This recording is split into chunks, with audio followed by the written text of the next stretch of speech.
Picture this. It's 2013. AMC is just crushing it, right? Like, absolutely dominating TV. Breaking Bad is just wrapping up. The Walking Dead, it's a cultural phenomenon. I'm talking you can't scroll without seeing some kind of zombie meme or spoiler.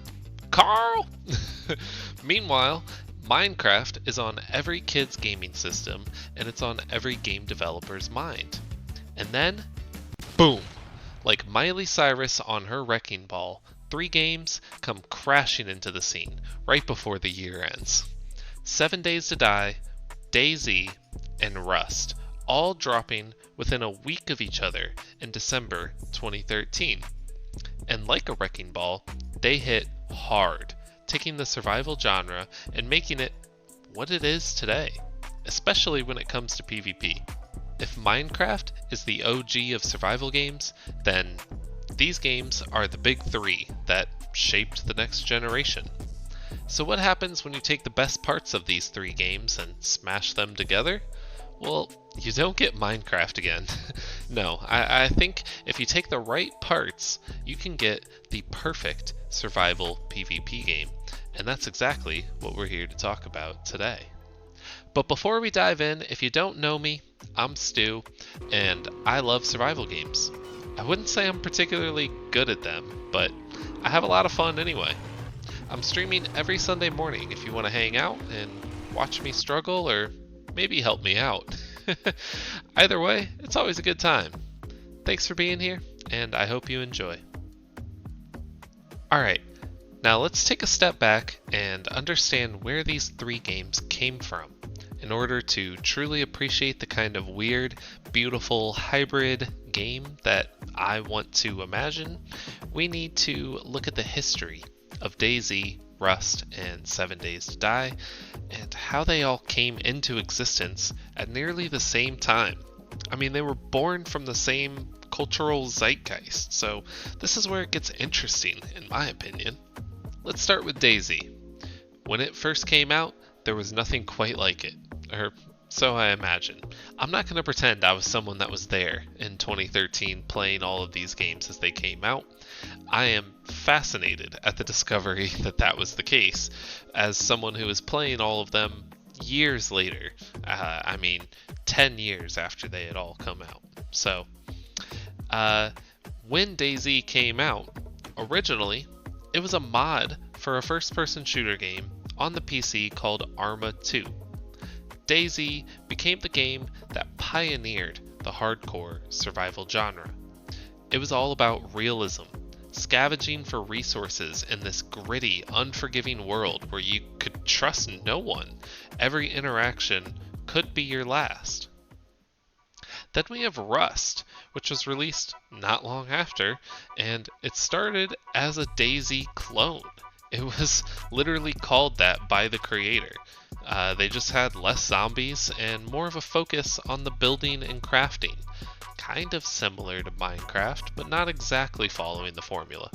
Unlike DayZ, where survival is sometimes a slower, more methodical process, Rust quickly became all about the fast action, building that base, scavenging for supplies, fighting off other players that are doing the same.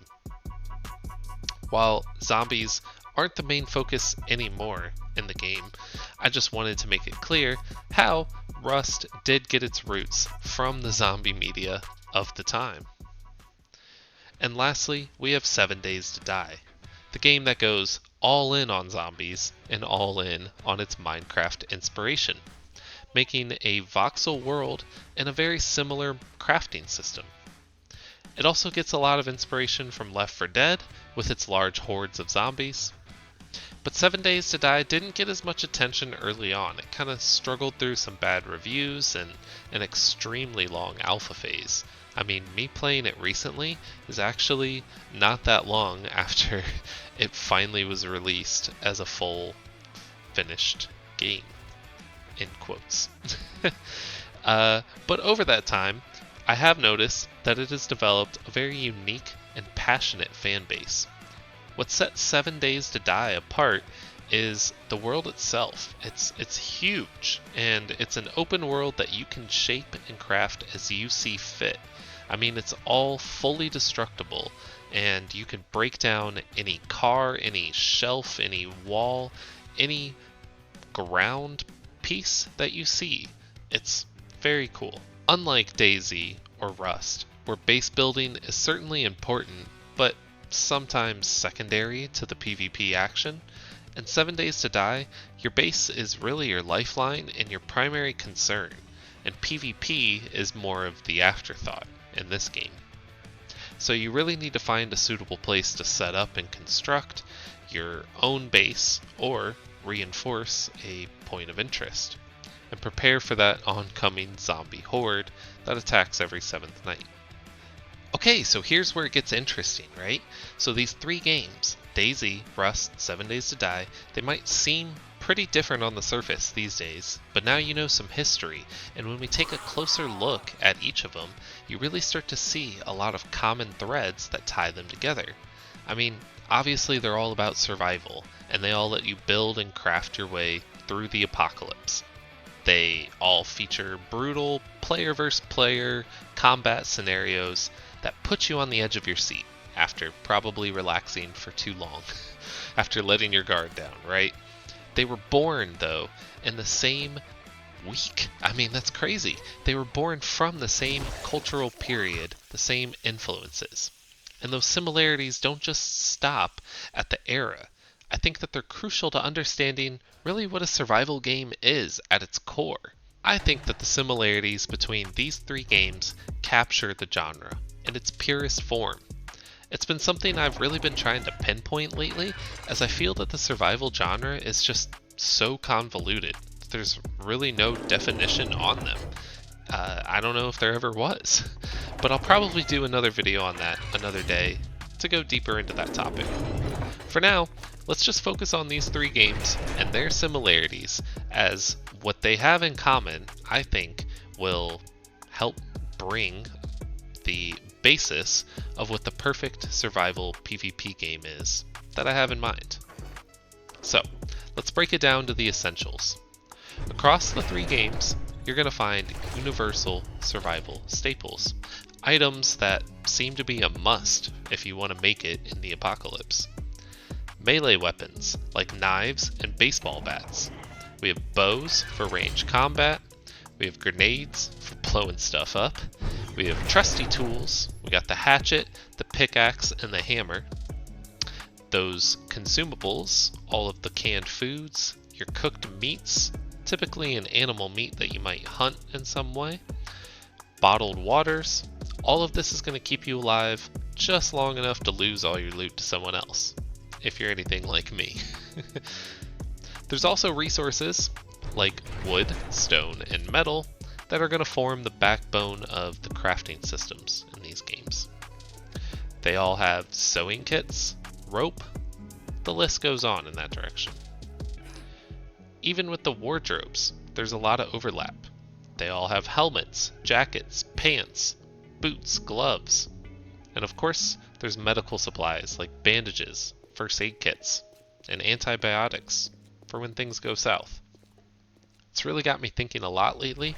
These similarities, I need to prep myself. They call it a bug out bag for when things go wrong.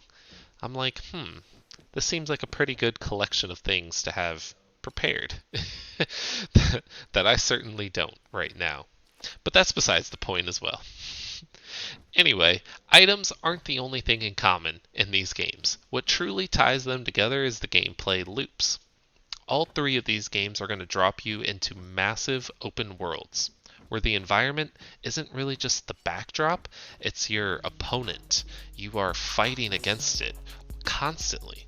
You're gathering your resources, you're crafting weapons, you're scavenging for better loot, all while trying not to starve, while trying not to bleed out, freeze to death, avoid radiation, avoid animals, avoid zombies. The loot system is another big similarity. In every game, you need to head to high-level locations. They call them monuments in Rust, bandit camps in DayZ, or the high-tier POIs, point of interests, in 7 Days to Die. These are where you'll find the best gear, but it's also where you're going to be your most vulnerable. the risk of running into another player is at its highest, or a well-timed zombie ambush, or scientist ambush, I suppose, in Rust's case. That's part of the thrill, though. Losing your loot on the way back from this huge come-up that you got from your monument, it can feel so soul-crushing, but the high stakes are what keep you coming back. I mean, what if it's you next time, getting the jump on somebody else, getting this free loot? Ooh, what a thrill, am I right? And that brings us to the PvP. In DayZ, players are the biggest threat, with almost every encounter being a kill on sight scenario. I mean, I've yet to make friends in this game, and rarely have I seen anyone else pull it off online either. Rust, it's a slightly different story. Fights can break out over anything, and I mean anything and everything. I see it happen constantly. Resources, base rating, it doesn't matter. I've also seen way more alliances be created in this game than anything else. People become friends at the drop of a hat. Zergs form from randoms together. I've been a part of one of them. It is a ton of fun. 7 Days to Die, on the other hand, it's really more of a PvE focused game, as I mentioned before. So it's very much designed around co-op survival and fighting off hordes of zombies, not other players. But I haven't played on the PvE servers. I've played on the PvP server. And a good one, well, that changes everything. The suspense of running into another player, the fear of losing all your loot, and that thrill of hitting the jackpot, it instantly has that layer added, and that layer is just so much fun. All three games, they thrive on unpredictability. You never know what you'll find, who you'll meet, or how things will go. Maybe you'll find an ally. Maybe you'll find a bullet. That constant uncertainty is what makes survival games so addictive. It's not about the destination, it's about the chaos along the way. The friends, the enemies, the rivals, the randoms, the crazies. It's about all the other players. They are what makes survival worth it. Just like in survival shows, it's about the people. Just like in real life, if we were really to be in a survival scenario, it's about the other people. It's about the community. It's not about having the most amount of guns and the food stockpiled. Who cares? It's about sharing experience, right? So, let's address one last similarity that I wish all these games didn't have in common, and that's cheaters. Whether it's somebody clipping through walls, spawning in items, or aimbotting their way through your hard work, cheaters, they have this amazing way of just ruining the experience. I don't care much about losing progress in games, honestly. Like ones like these, like I said, it's about the people along the way. It's about the fun you had with other people. Not that the loot that I hoarded by the end. So what, they got my AKs and my rows of stone. Oh no. No matter how many patches, updates, anti-cheat systems, and admins you set up, they always find a way back. And it's really sad, honestly. I mean, it's kind of a reflection on people in our society these days. They're just so desperate for any kind of win, any kind of thrill, even if it's hollow, even if it's undeserved. I can only imagine the happiness that they get from cheating and winning against me, in quotes, is a fraction of what I get from playing legit and losing. I still have fun doing that. That's still fun. So, for this video, anyway, let me get off my soapbox there. Let's just pretend, right? Let's just pretend that we're in a perfect world where my perfect survival game that we are imagining, it just has no cheaters. Because this is my dream game, and I'm not going to let any cheaters ruin my vision of what it should be. Okay, now comes the fun part. Dreaming up the perfect survival PvP game that takes the best elements of all three games, fixes their flaws, and creates a game that makes me a bazillion gajillion dollars. Alright, just kidding. I do want to be clear before we talk about my perfect game. This is just a YouTube video. It's just me talking about features. I'm just brainstorming, having fun here. Yes, I am a hobbyist game developer. Yes, I am working on a survival game right now, but no, I do not plan to make this game that I am talking about. It is not something I am capable of. I can't make something to compete with these three.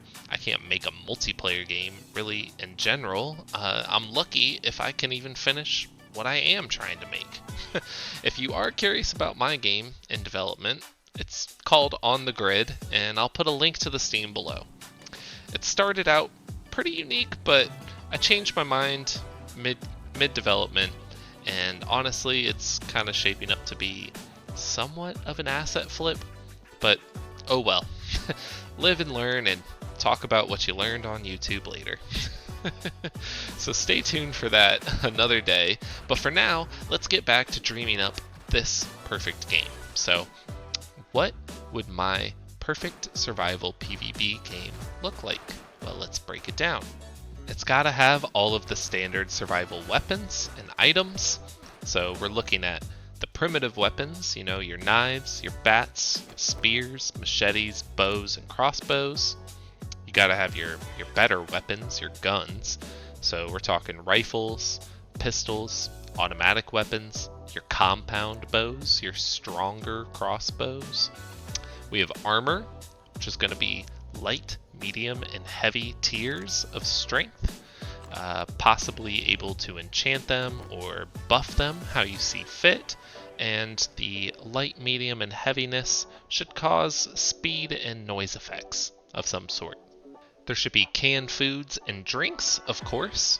So we got beans, water, vegetables, fruit, your meat rations, your fish.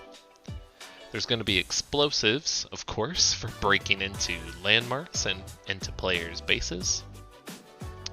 Medical supplies, like your bandages, your first aid kits, and your antibiotics. Vehicles of all kinds, all the different cars, pickup trucks, motorcycles, bicycles, helicopters, boats, trains. And the classic 3 tools, your hatchet, your hammer, and your pickaxe. Next we have the environment. It needs to be a giant open world that has hot and cold effects, day and night, radiation zones. It needs to be filled with landmarks that you have to discover as you go out into the world. Biomes that are higher in difficulty, and the landmarks as well, so that when you're roaming, there's going to be challenging AI, dynamic PvE threats. The amount and type of enemies is going to be scaled depending on your level, but everyone walking around is going to be affected by the AI that's scaled and spawned. This AI could be zombies, animals, bandits, raiders. The landmarks should be varying tiers of loot, similar to 7 Days of Die, 7 Days to Die. Loot scales dependent on the player's level, not completely random, but can be influenced by a player with a lot of points in guns to get a gun in the special crate, or a farmer gets farming tools. It's unlikely that any player would have all their points in one specific category, but I guess it's possible. So whoever owns it first, that's what they're going to get out of it. Before that, I guess it's Schrodinger's box. There should be leveled off zones, areas that only low levels can be in. Starter zone protection, right? And areas that only high levels can enter for the best loot, the highest tiered monuments. It does keep a starter from just immediately exploring the best parts of the map, which is kind of unfortunate, but protects them on the other side, which is a much more frequent event, I think. You should need to harvest resources from plants, rocks, vehicles, buildings, whatever. Status effects should be in the game, like hunger and thirst, bleeding and radiation. There should be a standard map, the standard map that you can learn and get really good at, or procedural map options and a map editor, again similar to 7 Days to Die. There should also be random events like helicopters, tanks roaming, airdrops, locked crates, cargo crates, gas station attacks, and escort convoys, similar to Rust and DayZ. The player progression. It needs to be slow at the start, but not brutally challenging. You should be primitive for a while, but it also shouldn't be hard to get food and bandages and primitive weapons. It's really the most fun part of the game, fighting at the start. It keeps it exciting for fresh new players to join in and try to compete. A talent system is okay to have in the game where you get stronger in specific categories, but that progression, it should match the effort that you're putting in. Similar to something more like Valheim, where you swim a lot, you are going to swim faster and longer. Again, you should discover the map as you explore around. You should not know immediately where every location is unless you've played the standard map before and you have it memorized. The game needs to reward player exploration and skill.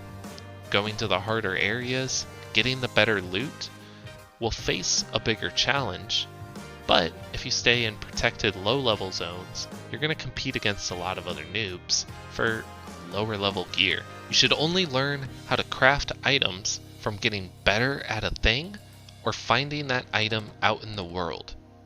For example, you should be able to make vehicles because you take apart a lot of vehicles, you learn how to make them, and you level up your skill. Or if you find a gun in a box out in the world or on a player, you should be able to learn how to make them, research it, to be able to recreate it. You should never get too OP in the game. You should just get strong enough that the AI aren't as scary and you have a decent time to kill against other players.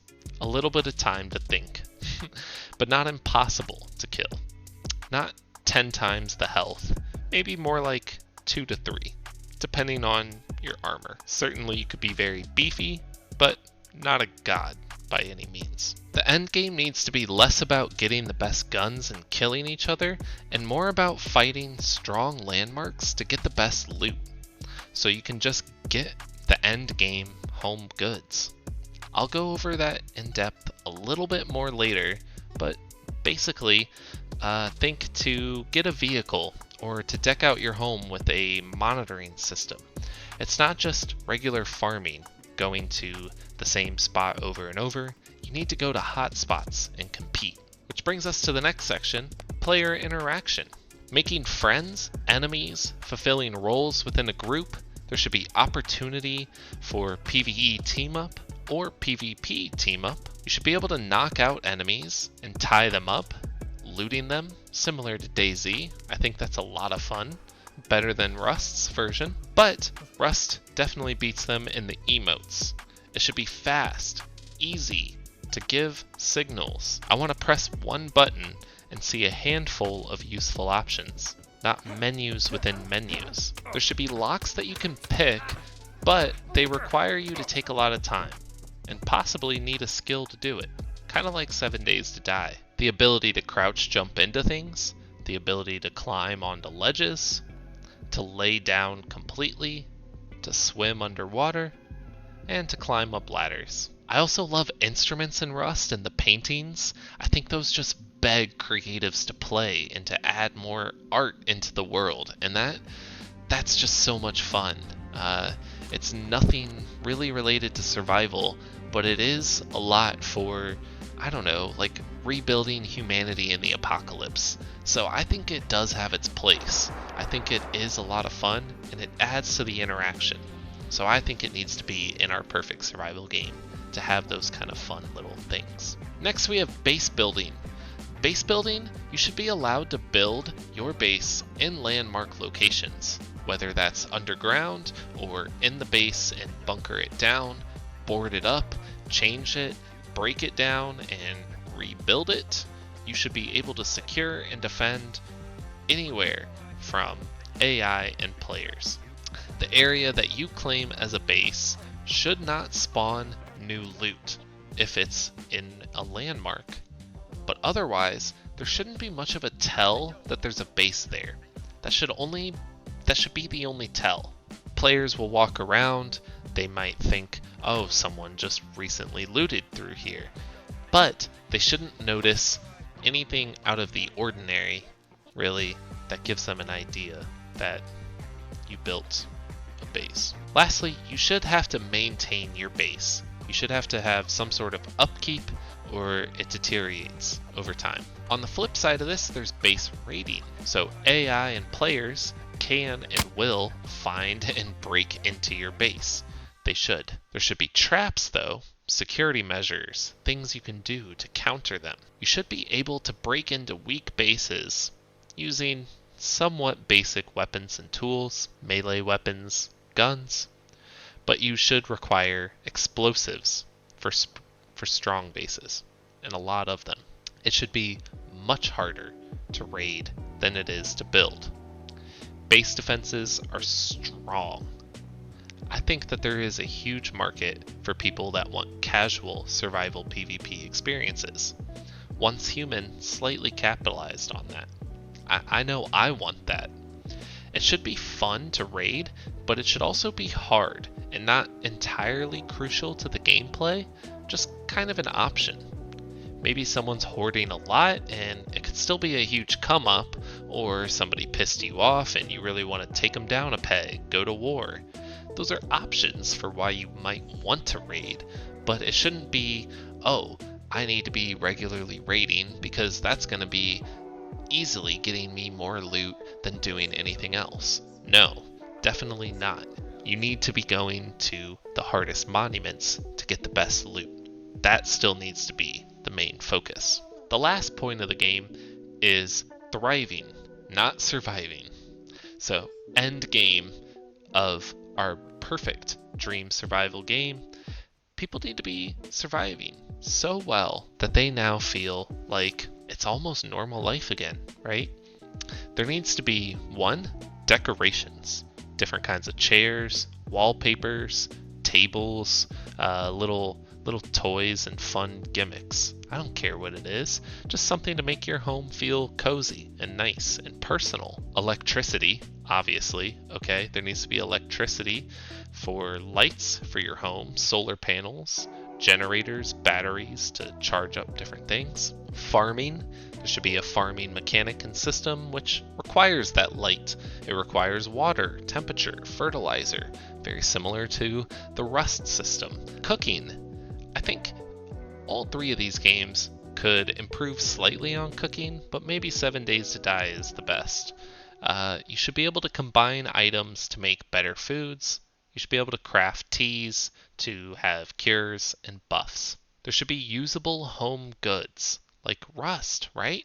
There should be repair benches, crafting benches, furnaces and forges, chemistry stations, cement mixers, car lifts, camera monitoring stations, drones, turrets, feeding troughs, traps, spotlights, beds, lights, electric furnaces, automation for organizing, for your lights and for your trap doors. It should be strong enough to step on most AI and certainly new players, but you should still have to compete at these high levels to earn this strength over time, and to keep it permanently is a nice thing. You should have the option to sell your extra stuff to other players or traders or the AI, whatever. You should be able to put your items up for purchase, and the other players or the AI can purchase it. They can either go to outposts or directly to your base to some vending machine and buy whatever you put up. And you should be able to use that end game extra money to turn it into points for a shop. I've seen this on a Rust modded server where it's actually pretty fun. They use it for future wipes. There's this huge conversion rate, right? Like 1,000 scrap is 1 point, and you need 1,000 points to get one gun, and you can only use that gun or only purchase that gun 8 hours after the wipe has already started. So it's really not going to give you any kind of huge advantage. It's only kind of a way to bounce back after things have already gotten started. Or get you some extra supplies, I suppose, which is really nice. So maybe you could use it to buy some experience, to level up in specific skills that you haven't leveled enough yet, or don't feel like grinding. Maybe you could use those points to buy events, helicopters that come in, airdrops, cargo call-ins, the gas station attacks that I was talking about. Or just maybe you use the points to buy your guns, your armor, your home goods, your resources for the future wipes. So that when you lose all your stuff, you can start again somewhat quick. It's not going to give you the best of any of the items in the game, just kind of, mid-level equipment at most, and some consumables. Things to get you going again. Because, sad as it is, people do like starter kits, and they like quick ways to get going. So, especially if you are able to earn it after playing endgame for a while, I think that is a really nice thing to have. And I think that's it. Pretty simple, right? So, cool. Alright, if somebody watching this could just go ahead and take all those things I said and make that into a game, that'd be great. Otherwise, I guess I'll just have to keep getting better at game dev until I can make it myself, maybe? Who knows? Maybe someday. Well, while the perfect survival game might not exist yet, by combining the best parts of DayZ, Rust, and 7 Days to Die, I think we could get pretty damn close. And yeah, I think I've proved that here today. So, Sharks, I'm offering 10% for $2 million. So let me know in the comments. Are you in? If not, tell me, what would your dream survival game look like? What inspirations would it take from? I really hope you enjoyed this video. Like and subscribe if you did, but either way, I guess thanks for watching this far. And I hope to see you in the next one.